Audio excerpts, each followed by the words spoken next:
Kalau ada anak-anak muda yang Kak, saya pelayanan. Tapi Kak, besok saya mau ujian Kak. Saya sekolah Kak. Gimana?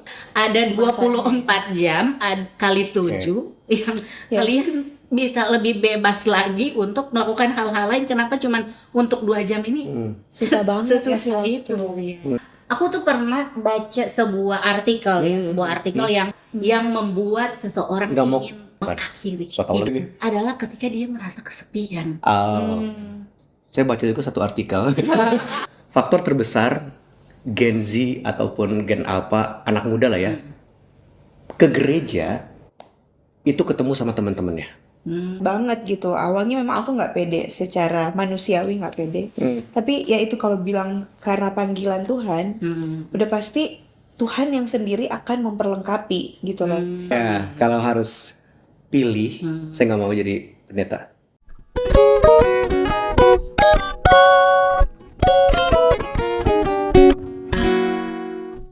Oke, di sesi ini seperti yang tadi aku ya sempat mention ya, gimana sih melihat atau Kak Andri, Kak Memem menciptakan sebuah suasana komunitas yang sehat, komunitas yang baik bagi anak-anak muda ini, remaja ini untuk datang kepada Tuhan dan bahkan bisa saling mengasihi satu sama lain, mengingatkan satu sama lain dan lain-lain ya.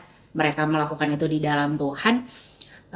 Biasanya Kak Andri sama Kak Meme pernah berjumpa nggak sama anak-anak yang, duh Kak, ini temanku kayak gini, dia ngelaporin teman-teman di dalam komunitasnya itu gitu, dan dia merasa ini toksik nih, atau misalnya dia bilang, aduh enak banget aku diberkati. Pernah nggak berjumpa dengan hal-hal seperti itu, anak-anak yang sedang di fase itu?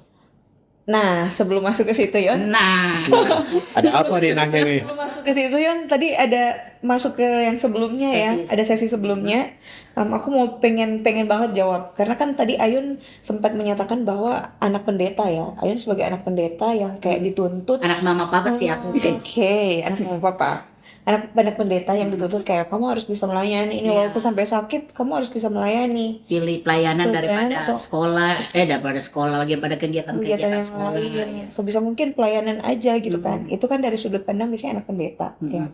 Dan anak pendeta-pendeta yang lain kalau yang aku temui biasanya sama juga kayak gitu keluhannya, kayak dituntut. Tapi enggak sedikit juga bukan anak pendeta dituntut hal yang sama gitu. Kayak walaupun bukan anak pendeta tapi dituntut yang sama. Kayak aku. sampai akhirnya lulus gitu ya, orang bilang kamu anak pendeta, padahal aku bukan anak pendeta karena aku dituntut untuk pelayanan. Tapi ada juga orang tua yang kayak dia tuh menuntut anaknya untuk fokus sekolah gitu loh, kayak ya udah di gereja masih bisa lagi minggu depan lagi kan hari Minggu kamu masih bisa pelayanan. Kalau dibandingkan dengan sekolah kan kamu setiap hari sekolah nih, nanti kamu bakalan lulus dari SD bakalan ke SMA, SMP bakalan ke SMA, jadi kamu harus lebih fokus ke sekolah. Kamu itu nggak sedikit juga yang kayak gitu Yon. Kayak ditemui banyak orang tua yang menuntut anaknya untuk udah nggak usah di gereja gitu dulu sementara. Atau juga anaknya yang lagi bergumul gitu, anaknya bergumul kayak, duh jadi gimana ya, aku lebih mau pilih Berhadapkan sekolah Atau pelayanan. atau pelayanan. Kayak mungkin ada juga anak-anak yang sedang mengalami itu, kayak bingung nih Terus gimana tuh? milih gimana. Terus kalau ada anak muda nanya kayak gitu gimana tuh? Soalnya mustahil dia ke challenge. Oke. Kalau ada anak-anak muda yang Kak, saya pelayanan. Tapi Kak, besok saya mau ujian Kak. Saya sekolah Kak. Gimana? Oke, aku langsung Saya jawab. jadi host nih. Thank you loh. Sip. Aku langsung jawab harus milih Tuhan dulu. Oh, Pilih Iya. Tuhan dulu berarti pelayanan. Pelayanan. besok saya ujian Kak. Nggak apa-apa. Saya harus belajar. Nggak apa-apa. Intinya kamu harus pelayanan. Maksudnya adalah intinya kamu harus mendahulukan Tuhan dulu gitu. Terlepas dari kamu belum belajar, besok harus ujian, besok harus dituntut untuk kamu harus menghadapi sekolah lagi. Intinya harus utamain Tuhan dulu. Utamain Tuhan ini berarti pelayanan. Pelayanan. Karena misalnya nih kayak Ibaratnya ke gereja lah misalnya gitu. iya ke gereja, ibaratnya ke gereja bukan pelayanan lah yang saya bukan. Gereja.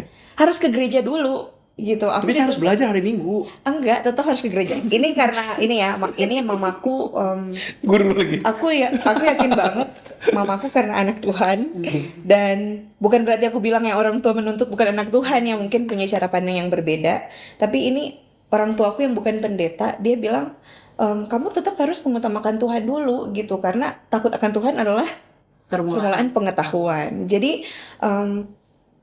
buat kalian-kalian yang bingung untuk kayak aku mau pilih Tuhan dulu, datang ke gereja dulu ibadah, atau gue mau belajar dulu ya karena besok ujian, harus milih Tuhan dulu deh guys.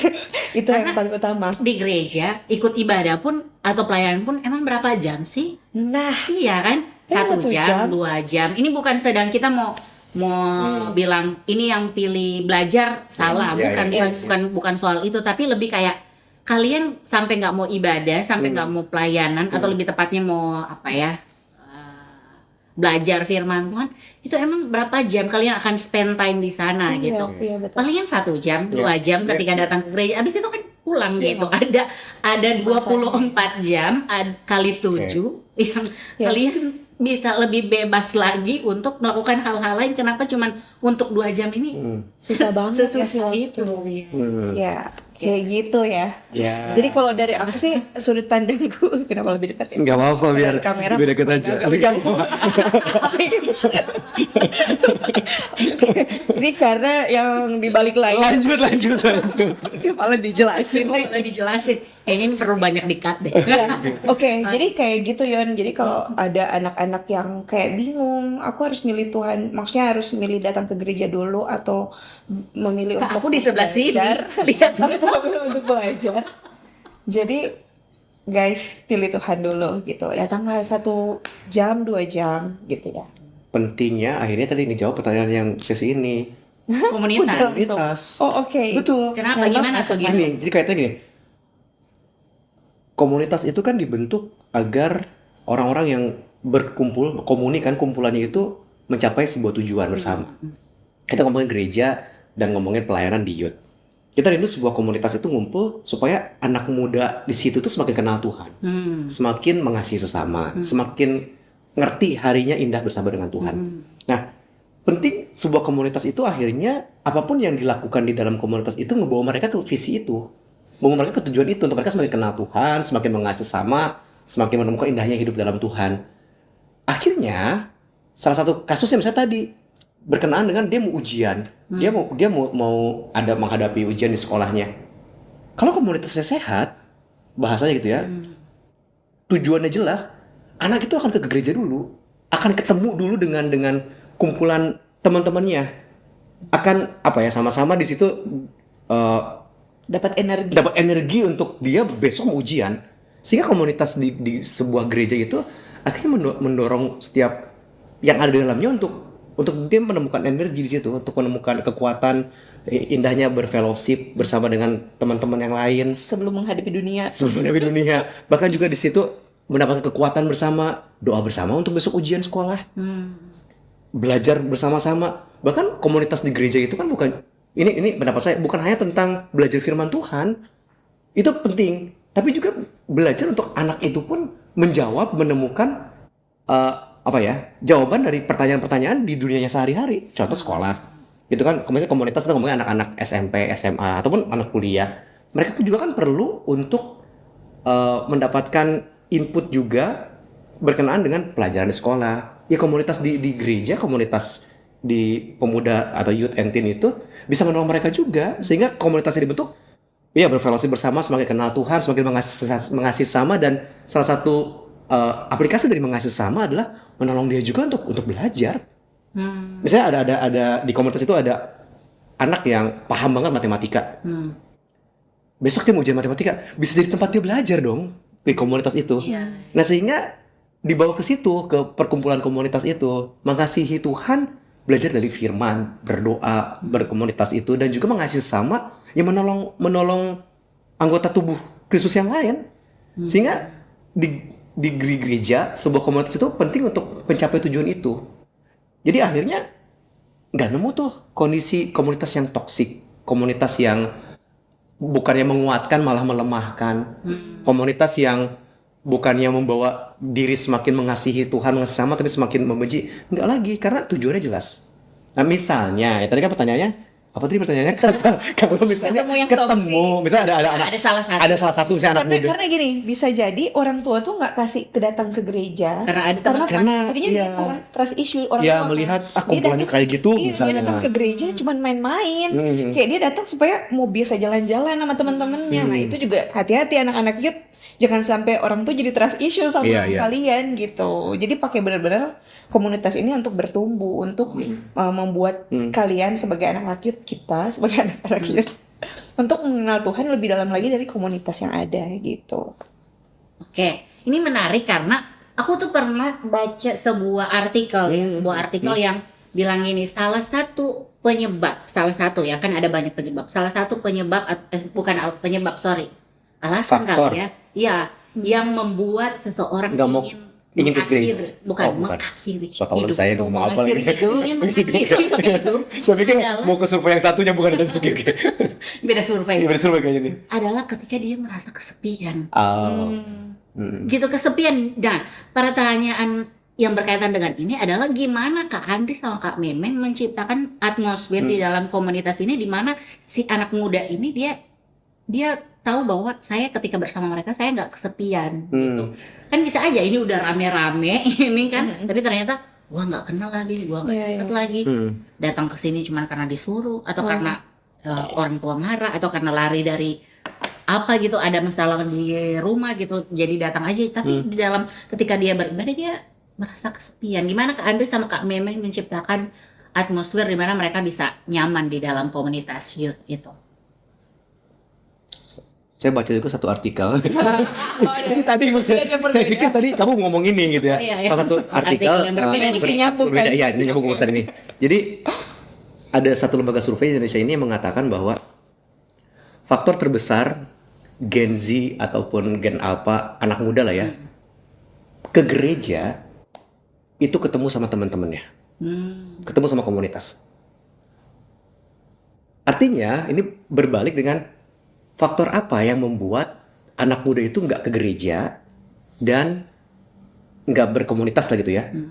Karena dia nggak nemuin komunitas yang sehat, teman-teman di gereja. Artinya dia nggak punya teman di gereja, sehingga dia merasa saya nggak perlu ke gereja, saya nggak perlu pelayanan, saya nggak perlu cari Tuhan, orang saya nggak punya teman di gereja. Itu survei yang mengatakan bahwa faktor terbesar anak muda ke gereja itu karena punya teman. Ada salah satunya ada komunitas di gereja. Nah sehingga penting bahwa betul-betul bahwa gereja itu menyiapkan komunitas itu untuk berkumpul. Anak-anak muda itu berkumpul untuk mereka punya teman di situ, untuk mereka bertumbuh di situ, untuk mereka saling mendoakan di situ. Dan kondisi akhirnya tadi yang merasa kesepian, merasa nggak punya teman, itu nggak akan terjadi. Ketika memang gereja menyiapkan bahwa ada satu komunitas yang bisa nyaman buat mereka. Beda lagi kondisinya memang kalau misalnya anak itu ini case yang berbeda, itu anak itu memang sisinya spesial ya, introvert lah dia atau perlu perhatian khusus lah dia, sehingga tetap merasa sendirian, merasa sepi padahal dia udah ke gereja, misalnya dia udah ke komunitas tapi dia tetap merasa kesepian, merasa nggak punya teman. Nah ini kasus yang berbeda, itu perlu penanganan khusus dari ya pelayan-pelayan untuk deketin mereka. Tapi secara skup besarnya sih menurut saya bahwa penting memang komunitas itu dibentuk sehingga menjadi alasan juga untuk mereka ke gereja dan berkumpul. Oke, ini menarik banget Kak, karena bisa aja gini. Ini sorry banget ini gua. Kata menariknya baik banget. Iya karena memang baik ini gini, yang bisa para pelayan gitu kan, kakak-kakak rohani, kakak-kakak yang ada di gereja untuk sampai menyadari bahwa ini sangat penting, itu kan bisa dibilang nggak semua memiliki kesadaran akan hal itu. Aku bukan mau menjudge, tapi bisa aja di dalam prosesnya juga lagi belajar nih jadi kakak rohani, baru dikasih kepercayaan untuk jadi youth pastor misalnya gitu kan. Nah, gimana langkah-langkahnya yang paling sederhana dari kami, Kak Andri, untuk memberikan saran kepada kakak-kakak ini untuk ini nih, kalian perlu menciptakan komunitas gitu. Cara untuk memulainya itu seperti apa biasanya? Ini untuk ke kakak-kakaknya gitu. Untuk menarik supaya mereka datang nih. Si anak-anak datang ke gereja, ikut pelayanan dan lain-lain. Biasa Kak Mei sama Kak Andre gimana? Kalau kita biasanya tuh bentuk dulu anak-anak youth yang lebih dewasa, yang kita lihat, yang kita pandang itu dia lebih dewasa rohani. Jadi kayak kita udah lihat nih, oh ini A B C D E F G, dia nih orang-orang ini bisa nih untuk jadi leader, untuk bisa mereka deketin orang. Jadi kita pilih dulu orang-orang yang kakak di atas adik-adik. Kakak yang dewasa rohani. Bisa jadi nggak dia anak-anak youth tapi dia udah lebih, maksudnya teens ya. Oh, iya. Dia tapi udah lebih dewasa, ya bisa jadi. Kita kan melihat karunia roh juga ya. Lihat kalau dia udah bisa mimpin, dia udah bisa jadi leader. Nah itu kita tempatkan mereka untuk bisa caranya adalah mereka mendekati anak-anak di bawah mereka atau teman sejawatnya mereka. Untuk mereka jadi pendengar gitu. Jadi mereka yang kayak ya mereka yang ngelit orang-orang di bawahnya gitu. Jadi bentuk lagi kelompok kecilnya gitu. Nah kalau misalnya nih di dalam kelompok-kelompok ini Kak Andri sama Kak Bebe temui, aduh ini kayaknya nggak bisa disatuin deh mereka, perlu pindah kelompok lain gitu. Ini tapi masih di dalam satu skup komunitas yang sama gitu kan. Biasanya cara-caranya gimana nih kalau misalnya ada masalah atau ada pertimbangan-pertimbangan lain? Sampai kita melihat, oh ya pokoknya ini harus sehat, harus bertumbuh gitu. Pisahin. Okay. Langsung pisahin. Maksud gini, karena di pelayanan kami saat ini Tuhan percayakan di sebuah gereja ini memang komunitas ini kami pun masih apa ya, belajar untuk terus memaksimalkan bahwa komunitas ini akan menjadi komunitas yang sehat. Jadi masih proses segala sesuatunya, kami pun masih belajar. Kami berdua pun sebagai youth pastor pun masih belajar dan mencari tahu formula-formula yang ada. Namun dari hal-hal kecil ini, hal yang sederhana yang sedang dibangun ini adalah bagaimana dari kelompok-kelompok tadi yang Mei sampaikan, itu penting untuk sehat dalam pengertian dasarnya firman Tuhan, tujuannya buat semakin kenal Tuhan, mengasihi sesama. Dan kalau ada di komunitas itu misalnya 5 orang, ada yang 1-2 yang clash atau berbeda sehingga menjadi tidak sehat, membuat satu anak ini nggak mau datang lagi gara-gara teman di sini, ya kita pisahin buat ke tempat yang mereka lebih nyaman, dia lebih nyaman sesuai dengan needs-nya mereka, kebutuhannya mereka gitu. Mereka nyamannya di mana, mereka kumpulan ini lebih dominannya seperti apa, sehingga simpen di situ. Namun juga itu kita bimbing ya, jangan sampai juga kita misalnya kita pindahkan terus habis itu membiarkan lagi ya. Terus nanti tiba-tiba kan dia jadi kayak grup yang sebelah tuh nggak bagus atau kayak jadinya kan jadi dia bikin kacau di grup yang baru lagi. Iya, jadinya menjelekkan kan. Itu juga harus dibimbing gitu, jangan sampai kita pindahkan tapi akhirnya karena si biang keroknya si anak ini ternyata misalnya. Jadi harus tetap dibimbing gitu. Nah ini aku pengen tanya ke Kak Meme sama Kak Andri, gimana sih sejauh ini Kak Meme sama Kak Andri menjadi youth pastor dan ibu istri pendeta. Panjang, ibu istri pendeta 3 kata soalnya. Ibu istri pendeta, ketika di dalam proses ini kakak-kakak ini, di dalam proses ini bagaimana sih hubungan kakak-kakak ini dengan Tuhan sampai bisa dengan dengan penuh keyakinan melayani Tuhan, khususnya di bagian area pelayanan youth ini pasti bukan hal yang mudah, aku yakin ya, ini untuk ketemu dengan anak-anak yang masih remaja, yang permasalahannya aduh aku punya jerawat segini, aku punya rambut gini, aku malas banget datang ke gereja. Itu bagi kita kayak yang dengerin keluhan terus kayak gitu ya. Bagi kita orang dewasa, aduh ini masalah yang sepele, tapi bagi mereka itu hal yang masalah banget, penting buat gue nih gitu. Gimana Kak Memi sama Kak Andri punya hubungan dengan Tuhan sehingga bisa sampai dengan penuh keyakinan melayani di bagian area youth sampai hari ini? Gimana Kak? Kalau aku awalnya aku nggak pede ya, maksudnya kayak aku karena kan jadi panutan buat anak-anak muda itu kayak dilihat banget gitu. Awalnya memang aku nggak pede, secara manusiawi nggak pede. Tapi ya itu kalau bilang karena panggilan Tuhan, udah pasti Tuhan yang sendiri akan memperlengkapi gitu loh.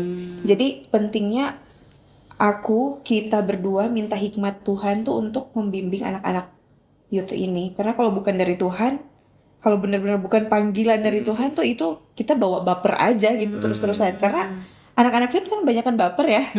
Banyakan baper, ini apa baper ya. Banyakan aduh mengeluh bla bla bla. Kalau itu kita hadapin itu terus dan bukan dari Tuhan, itu pasti kita juga kebawa baper. Gitu. Jadi udah tentu pastinya kita harus deket banget sama Tuhan, cari Tuhan tuh maunya apa, Tuhan pakai kita, apa yang mau Tuhan sampaikan ke anak youth ini. Jadi kedekatan kita sama Tuhan tuh benar-benar harus melekat terus gitu, harus tanya Tuhan hikmat. Ada lagunya sih. Apa tuh? Ku terhubung dengan. Gitar gitu. Iya. Thank you Kak Ale. Kak Andre gimana Kak? Ini youth pastor. Ya, kalau harus pilih, saya nggak mau jadi pendeta. Karena harus pilih.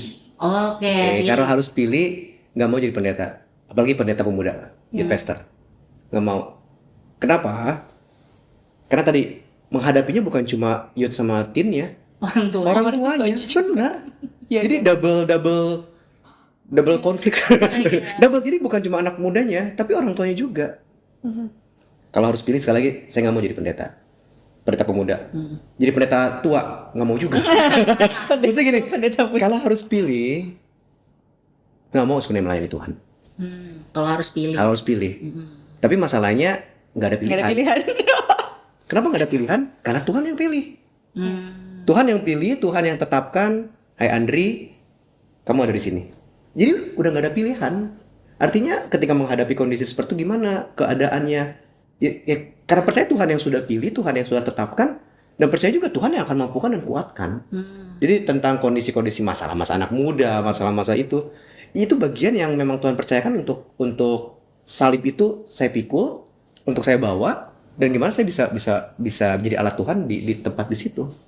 Jadi kalau harus milih, saya nggak mau. Tapi masalahnya nggak ada pilihan, karena Tuhan yang pilih. Sehingga ketika Tuhan yang pilih, Tuhan juga yang akan mampukan. Amin. Amin. Thank you Kak. Aku sengaja tanya ini karena di sesi selanjutnya aku pengen lebih mengembangkan di dalam sebuah pemahaman atau dimulai dengan sebuah pertanyaan, bagaimana seseorang atau anak muda ini akan dituntun mereka bisa mengenal Tuhan gitu kan. Nah, ini yang mau menuntun kakak-kakak rohani mau menuntun kenal Tuhan terus nggak punya hubungan dengan Tuhan gimana? Kan itu sangat aduh, orang-orang tua akan jadi trust issue. Makanya aku tanya ini sebagai jembatan untuk kita bisa melihat, oh ternyata adik-adik kalian akan dituntun sama kakak-kakak juga yang punya hubungan dengan Tuhan. And it's nice. Oke, thank you Kak Andri. Thank you. Kita akan lanjut di sesi selanjutnya. Oke. Oke. Thank you.